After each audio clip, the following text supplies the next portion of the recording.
Bienvenue sur Breakthrough Burnout, le podcast bilingue qui vous aide à mieux comprendre le burn-out et vous donne les clés pour vous reconstruire et revivre. Je suis Florence Parot, sophrologue, coach, auteur, spécialiste du burn-out et ex-burnouté. Au cours des épisodes du podcast, en solo ou en conversation avec d'autres spécialistes, en français ou en anglais, je vous aide à comprendre toutes les facettes du burn-out pour mieux l'éviter ou le surmonter. Breakthrough Burnout, c'est le podcast qui vous aide à comprendre et revivre. Aujourd'hui, j'ai le grand plaisir d'accueillir pour cet épisode Maître Guillaume Delors, avocat en droit du travail, qui intervient spécifiquement pour des personnes en burn-out. Bonjour Florence. Merci beaucoup Mer- Guillaume d'être là. Merci à toi pour Euh, l'invitation. Peut-être on va plonger directement dans le sujet parce que je pense Ok, que les personnes, allons-y. allons-y, qui sont en burn-out Direct. ont besoin de ces infos. Je crois que c'est très Ça marche. important. Tout d'abord, une personne qui est arrêtée pour burn-out, quelles sont les premières choses à faire absolument? Parce que dans ce cas-là, on est submergé, on ne sait plus dans voilà, on sait plus quoi faire tellement on est épuisé. Quelles sont les premières actions, j'allais dire, vis-à-vis de l'employeur, vis-à-vis de cette situation à poser? Alors moi, je pense que les premières actions, elles sont pas juridiques. C'est-à-dire que oui, je pourrais donner les conseils juridiques d'urgence, essayer de partir avec des éléments, des preuves de votre charge de travail. Si vous avez fait des alertes, essayez de les récupérer. Mais en fait, ce qu'il faut comprendre, c'est que quand on tombe pour burn-out, c'est soudain, on a très très peu d'énergie. Et donc, il faut vraiment prioriser euh, le plus important. Et le plus important, c'est pas le juridique, c'est la santé. Donc la première chose pour moi, c'est de se constituer, une équipe médicale. Donc idéalement, psychiatre, psychologue au minimum. Euh, et derrière, une fois qu'on a des personnes pour nous accompagner, essayer d'avoir le soutien de ses proches, une personne qui va vous aider à tout moment pour traverser cette épreuve, parce qu'il va y avoir quand même pas mal de difficultés administratives, etc. Donc, si possible, avoir un proche pour nous aider. Ensuite, comme les arrêts pour burn-out peuvent être très longs, pour moi, la première étape, c'est essayer de voir financièrement comment on va pouvoir tenir. Donc, soit se faire aider des proches, ou soit, si on est tout seul, justement, privilégier le peu d'énergie qu'on a pour savoir déjà, est-ce qu'on a une prévoyance dans l'entreprise? Qu'est-ce qu'elle prévoit? Est-ce qu'il y a un maintien de salaire prévu par la convention collective? Qu'est-ce qu'il prévoit? Et si besoin, poser la question au service RH en faisant des mails. Parce que, en fait, faut se dire qu'on part pour un arrêt long. Et donc, il faut savoir bah, combien de temps on peut durer et quelles seront nos ressources financières. En termes de ressources financières, il peut aussi, dans vos contrats de crédit immobilier, par exemple, pour le crédit à la consommation, vous pouvez avoir une assurance en cas d'arrêt maladie qui prend en charge vos remboursements d'emprunt. Donc, en fait, il faut absolument voilà, faire le tour du financier pour ne pas tomber à court de ressources. Donc, première étape, avoir une équipe médicale. Deuxièmement, avoir des preuves qui nous soutiennent. Troisièmement, s'assurer tout simplement de comment on va vivre avec tout ça. S'il faut vite sécuriser les choses en relançant son employeur pour récupérer sa notice prévoyance, pour se faire confirmer qu'il y a bien un maintien de salaire, la durée, qu'ensuite l'employeur est bien informé qu'il va falloir faire un dossier auprès de la prévoyance pour ne pas se retrouver avec des décalages d'indemnisation, ce qui arrive très très souvent. Et si on peut en plus en profiter à ce stade-là, tant que l'employeur n'a pas encore coupé l'accès aux mails, si en fait le burn-out a été causé par un contexte conflictuel ou une surcharge de travail non maîtrisée, si on peut en profiter pour faire une copie de ces éléments de preuve, donc souvent les mails ou les conversations Teams où on a fait soit des alertes ou soit qui montrent qu'on travaillait tard ou qu'on commençait tôt, enfin qui montrent par exemple l'amplitude horaire ou des plaintes sur la charge de travail, sur la faible de moyens, ou des plaintes sur un harcèlement ou un changement de manager par exemple, c'est aussi une situation fréquente. Là, dans ce cas-là, mettez de côté. Mais pour moi, ce n'est pas la priorité. C'est la priorité, effectivement, pour si plus tard vous voulez faire un dossier de maladie professionnelle ou une sortie indemnisée. Mais en fait, avant tout, vous devez sauver votre peau. Et donc, pour moi, c'est ce qui va en troisième. Après, si on peut tout faire, si on est accompagné, tant mieux. Mais faites les choses dans l'ordre. La santé, le financier, parce que Parce qu'en fait, sans financier, c'est très compliqué de garder la santé. Et après, le juridique. Parce que tout ce qui est juridique, reconnaissance en maladie professionnelle, rupture conventionnelle, c'est sûr que c'est maintenant que ça se prépare, mais il n'empêche que c'est des choses que, peut-être des droits que vous allez déclencher pour dans un an ou dans deux. Vous serez peut-être content de les avoir, mais en attendant, vous devez survivre maintenant. Et comme vous avez peu d'énergie, bah, il faut vraiment faire les priorités.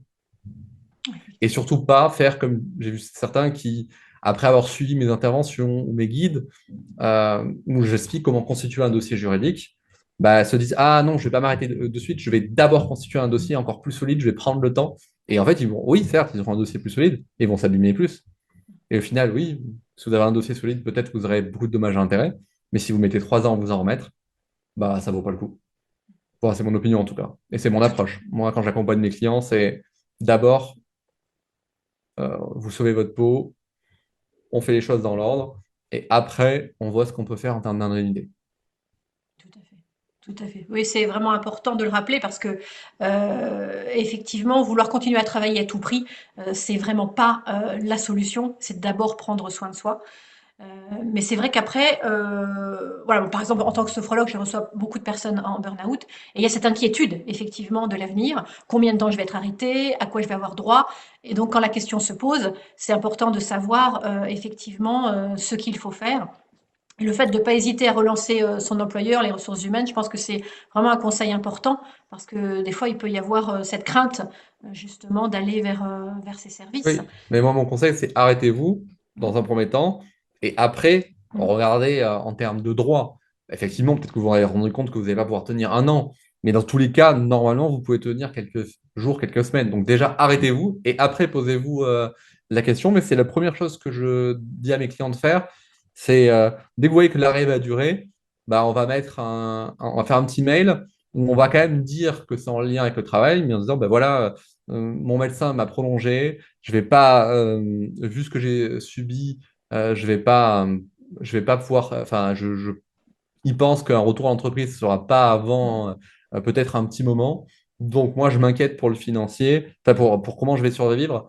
Vous savez que ça peut avoir un lourd impact sur ma famille, donc pouvez-vous me préciser la durée du maintien de salaire et que vous allez faire le nécessaire pour déclencher la prévoyance dans les délais. C'est bête parce qu'on peut se dire, non seulement, normalement, on n'a pas besoin de dire à son employeur de déclencher la prévoyance, c'est à lui de le faire. Mais sauf que s'il oublie, de le faire, bah, au moment où il va rectifier, il va se passer un moment parce que Ouais. la prévoyance, c'est une relation à trois. On a le bénéficiaire, le souscripteur du contrat qui est l'entreprise et la prévoyance. Il suffit qu'il y en a un des trois qui ralentit et tout le monde est ralenti. Donc, en fait, il faut mettre la pression pour que le dossier soit envoyé bien avant d'en avoir vraiment nécessairement besoin. Parce que si vous avez 90 jours de maintien de salaire et que votre employeur s'en aperçoit, et ça arrive très souvent au 110e jour, ben, vous allez vous retrouver sans rémunération peut-être pendant un mois et demi de plus. Parce que ça peut être très long pour que la prévoyance se déclenche. Et pour peu que votre employeur attende de recevoir les indemnités et les verse qu'à certaines échéances et ne veulent pas anticiper le bulletin, ça va peut-être mettre 2 ou 3 mois. Donc, mettre la pression très vite en rappelant, un, le contexte de l'arrêt et deux, les incidences, en disant attention, moi j'ai une famille à nourrir, attention, j'ai des frais, pour qu'ils se sentent déjà, un, obligés et deux, voilà, qu'on ait une trace que c'est grave si jamais. Voilà, il faut mettre la pression. Et moi, je le fais systématiquement parce que sinon, ça arrive une fois sur deux qu'il y a des retards de décalage. Et en mettant la pression, c'est beaucoup plus rare. Mais il y en a quand même, mais beaucoup, beaucoup moins. Mais moi, je mets la pression dès le début. 10 ou 15 jours après le début de l'arrêt, je mets déjà. Alors que même si j'ai identifié qu'il y a 90 jours de maintien de salaire, je mets la pression pas 10 jours avant l'échéance. Je mets 10 jours après l'arrêt, j'ai déjà envoyé une première salle. J'aime bien attendre un premier renouvellement, par exemple, et le faire à l'occasion d'un renouvellement. Mais, euh, mais après, si le renouvellement est. En tout cas, j'attends pas trop longtemps, vraiment pour que ça soit sécurisé le plus vite possible. Voilà. C'est toujours la première étape quasiment que je fais. Ah oui, tout à fait. C'est vrai que c'est important dans ce cas-là de pouvoir compter sur un avocat parce qu'on n'a pas forcément l'énergie et la clarté d'esprit finalement pour pouvoir le faire soi-même. Ah bah, c'est sûr que l'idéal, c'est d'avoir quelqu'un qui vous suit du début de l'arrêt Mm. jusqu'à la fin de l'arrêt pour vous conseiller, pour vous relire, etc. Mais bon, je donne aussi des conseils pour ceux qui voilà, n'ont pas la chance de bénéficier d'un avocat de A à Z. C'est forcément une tranquillité d'esprit, c'est évident quand on a quelqu'un dès le début. Qui peut faire ça, tout à fait. Du coup, quand on est en arrêt pour burn-out, comment est-ce qu'on peut faire reconnaître ça comme maladie professionnelle? Parce que, j'allais dire, ça rentre pas dans les cases au départ. Alors en fait, toutes les affections en général peuvent être reconnues comme maladies professionnelles, Mm. même si elles ne sont pas dans les tableaux de maladies professionnelles. Il faut bien comprendre que les tableaux de maladies professionnelles, ce n'est pas la liste des maladies professionnelles. Les tableaux de maladies professionnelles, c'est des listes d'affections qui, dans certains cas particuliers, sont présumées liées au travail. C'est-à-dire que si on remplit ces conditions, on n'a pas besoin de faire de la démonstration du lien avec le travail. Il n'y a pas de tableau pour le burn-out. Par 50 côté, je regrette, mais en même temps, je me mets à la place de celui qui devrait faire un tableau pour le burn-out. Je me demande bien ce qu'il mettrait dans les cases. Alors que ben, pour les affections physiques, Plus facile. c'est plus facile. Hein, Mm. donc bon, en tout cas, il n'y a pas de tableau. Donc ça veut dire que là, on a la charge de la preuve de la maladie professionnelle. Mais on peut le faire tout à fait, tout à fait le faire reconnaître en maladie professionnelle. Ce qu'il faut avant tout, c'est convaincre son médecin, et c'est pas toujours évident, parce qu'il y en a Mm. beaucoup qui pensent que comme c'est pas dans les tableaux, on ne peut pas le faire, d'émettre un certificat pour maladie professionnelle. Et Mm. une fois qu'on a convaincu son médecin, bah, envoyer la déclaration à la sécurité sociale, et ensuite, il y aura une enquête. Et à l'issue, bah, la sécurité sociale va décider si oui ou non bah, c'est reconnu en maladie professionnelle. Hmm, formidable. Ça, c'est, oui, je trouve que c'est vraiment très aidant de savoir ça. Et si jamais c'est pas reconnu comme maladie professionnelle, pour X raisons, on sait que bon, l'administratif se passe pas forcément toujours comme on le souhaite. Qu'est-ce que ça change? Bah, ça ne change rien parce qu'en fait, si vous ne le demandez pas, la reconnaissance en maladie professionnelle, vous êtes considéré comme personne en maladie de droit commun, on va dire, non liée au travail. Bah, si jamais vous n'avez pas la reconnaissance, bah, vous êtes toujours considéré comme une personne qui a pas de, enfin, où la maladie n'a pas de lien avec le travail. Il n'y a aucune conséquence. Il y a juste un refus de droit. Maintenant, je pense que la procédure de maladie professionnelle, il faut l'arbitrer en fonction de plusieurs paramètres, la durée prévisible de l'arrêt, les séquelles prévisibles derrière et l'échéance à laquelle on va vouloir potentiellement partir de l'entreprise. Parce que les procédures de maladie professionnelle, c'est des procédures très aléatoires, même avec un très bon dossier. Vous n'avez aucune chance de savoir si vous allez être reconnu ou pas. C'est vraiment jeter un dé. Euh, Quand on l'obtient et qu'on a de grosses séquelles, ça vaut vraiment le coup parce que si on est sur un arrêt très long, bah, c'est pas le même taux d'IJSS, mais ça, c'est pas forcément pour la personne qui a une prévoyance, ça va rien changer. D'accord. Souvent. Parce que, en fait, si vous avez été remboursé par la prévoyance, quand vous allez toucher la régularisation d'IJSS, parce que vous voulez toucher qu'au moment où vous êtes reconnu, bah, la prévoyance va vous demander de la verser l'argent à elle. Parce que la prévoyance récupère vos indemnités à la sécurité sociale. Donc, en fait, ça ne va rien changer de ce point de vue-là. Ce qui va changer, alors, c'est si, un, vous n'avez pas une prévoyance, et ça va surtout changer sur deux aspects. Un, si vous êtes licencié ensuite sur inattitude, ce qui arrive très souvent quand bah, si vous n'avez pas de négocier votre départ, par exemple, et que vous ne pouvez pas retourner dans l'entreprise, Mhm. donc très souvent, c'est une sortie sur inattitude, bah, on peut avoir un doublement de l'indemnité de licenciement. Donc, ça va être intéressant pour des personnes qui ont une ancienneté très longue. Ça va permettre aussi pour les personnes qui ont des séquelles d'espérer avoir une rente d'incapacité qui est une rente à vie et qui se cumule même après avec des revenus. Donc, c'est très intéressant. Mais donc, la maladie professionnelle, c'est aléatoire, c'est long, mais je pense qu'il faut le faire quand on a un gros risque de séquelles. Mhm. En gros, quand derrière, on va avoir du mal à retravailler, quand on a beaucoup d'ancienneté. Mhm. Par contre, si on veut négocier son départ à moyen terme, enfin, ça se calcule. En fait, après, c'est vraiment, ça se calcule parce que il faut arbitrer entre l'importance des droits sociaux qu'on peut récupérer. Parce que s'ils ne sont pas si importants que ça, parfois, il vaut mieux pas faire de procédure de maladie professionnelle si on n'a pas énormément de droits sociaux à récupérer, mais plus tard, on compte plutôt faire un prud'homme, puisque en cas de rejet, ça fragilise forcément un petit peu le dossier. Alors que bah, c'est très aléatoire, donc c'est vraiment dommage. Ça n'empêche pas de faire un prud'homme non plus, mais je pense qu'il faut arbitrer et que la maladie professionnelle, ça va être avec quand les droits sociaux sont plus importants. Et donc, c'est des personnes qui ont quand même pas mal d'ancienneté ou un gros risque de séquelles ou un âge assez avancé où la personne elle pense qu'elle va pas pouvoir retravailler ou alors stratégiquement, mais là, il vaut mieux avoir un avocat. On peut faire un dossier de maladie professionnelle et négocier pendant la procédure pour mettre un maximum de pression sur l'employeur, mais tout en essayant d'avoir un accord avant qu'il y ait une décision définitive. Voilà. Parce que c'est, comme je dis, c'est très aléatoire un dossier de maladie professionnelle. On peut avoir le meilleur dossier du monde, on va le perdre. Alors qu'un dossier prud'homal, il y a de l'aléatoire, mais beaucoup moins. Surtout qu'on peut aller en appel. Donc, euh, je pense qu'il faut arbitrer entre oui, les droits à sécurité sociale et le juridique préjudice. Et en fonction, bah, la stratégie, entre guillemets, n'est pas la même.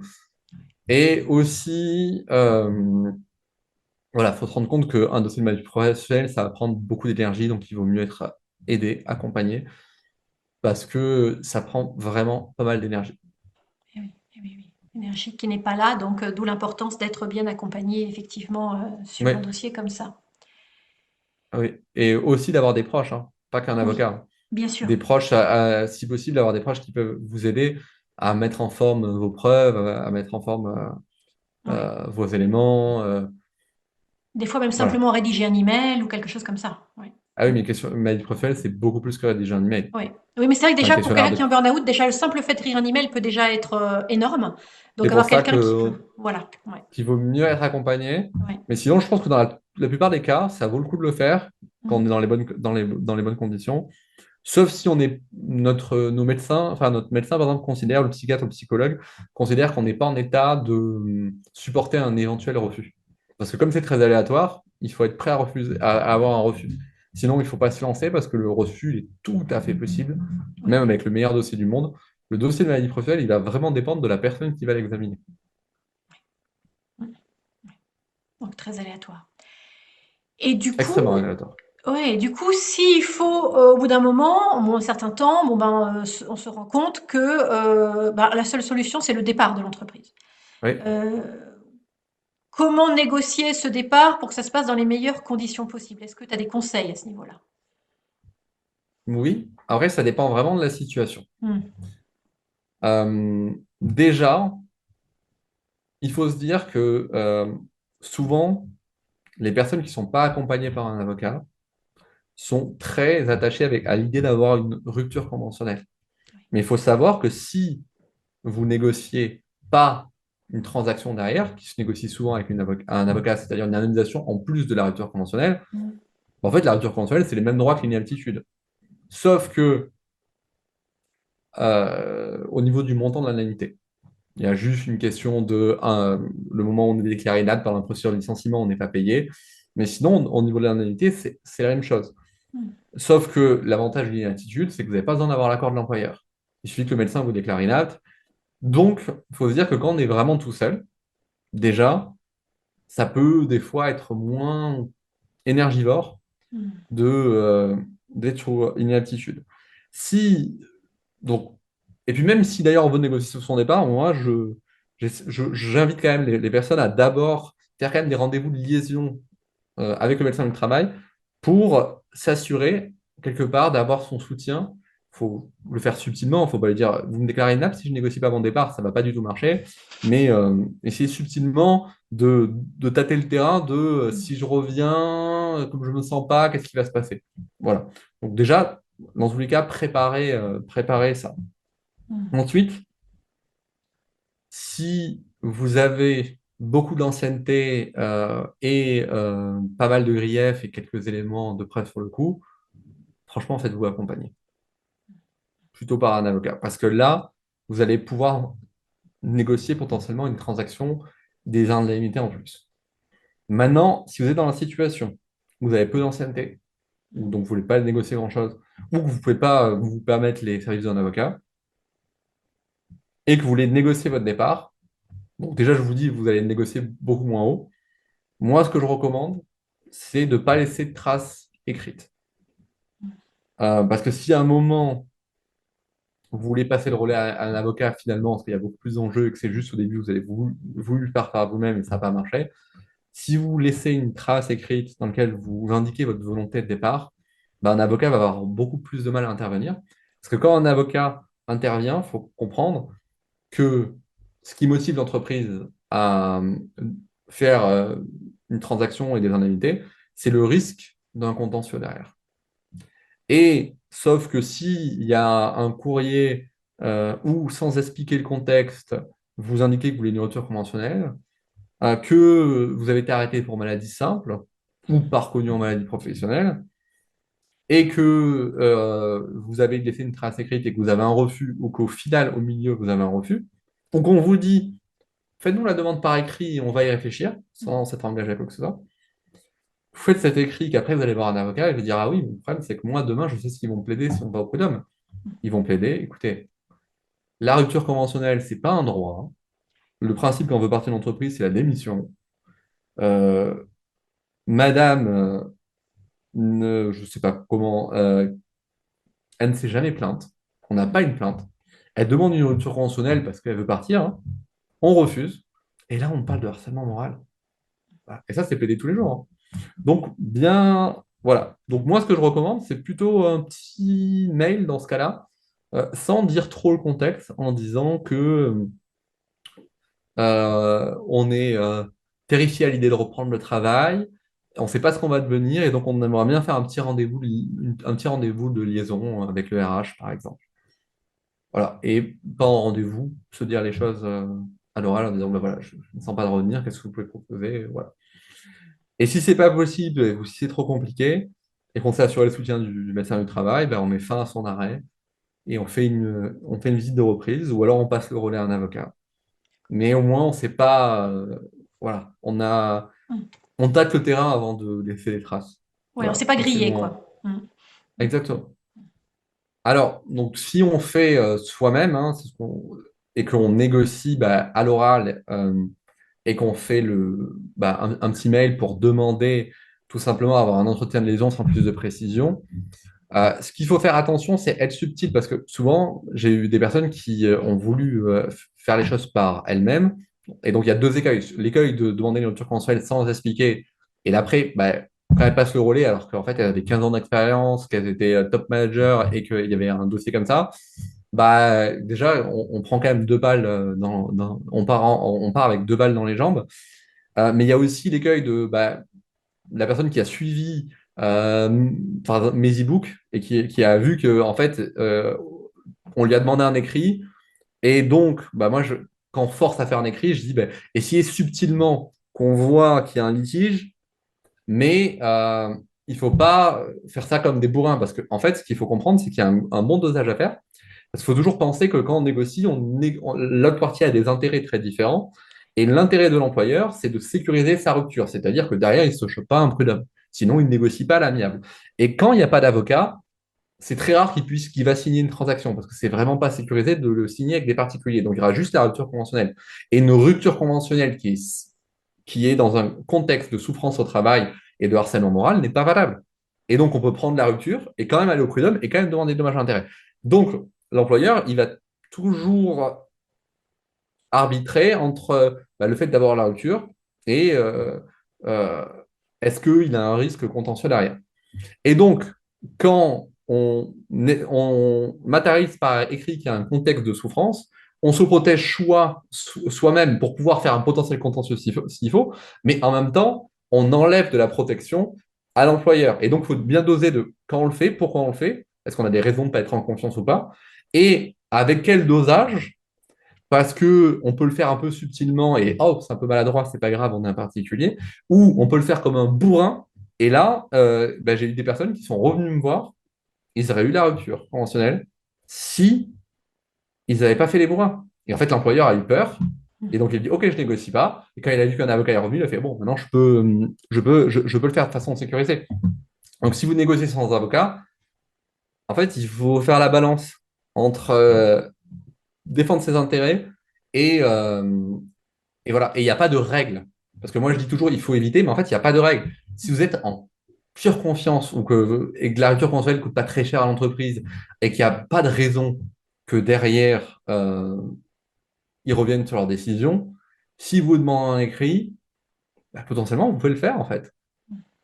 Par contre, si vous n'êtes pas en confiance, et voilà, mais faut arbitrer entre la confiance et le fait de se protéger. Mais plus vous allez vous protéger, plus vous allez vous diminuer vos chances de conclure.